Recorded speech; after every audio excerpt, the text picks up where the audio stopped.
Hindi pinagbigyan ng Court of Appeals ang hiling ni Herbert Colango na makapagpiyansa.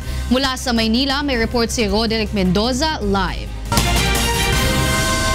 Go ahead, Roderick.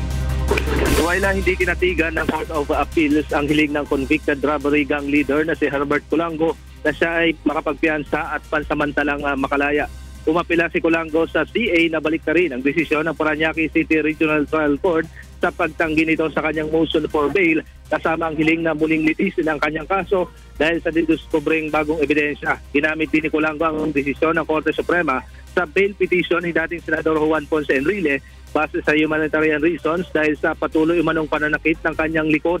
Ngunit ayon sa CA 5th Division, hindi na dapat payagang magpiyansa si Colango dahil nahatulan na ito at kasalukuyang nagsisilbi ng kanyang sentensyang reklusyon perpetua o habang buhay na pagkakabilanggo. Sinabi pa ng CA na hindi aplikable kay Colango ang hatol ng Korte Suprema sa kaso ni Enrile dahil convicted na si Colango habang wala pang hatol ang Sandigan Bayan sa plunder case ng dating senador. Di rin nakumbinsi ang CA na muling buksan ang kaso ni Colango dahil hindi naman mahalaga ang umanay bagong tuklas na ebidensya ng kampo nito. Waila? Maraming salamat sa iyo, Roderick Mendoza, mula sa Maynila.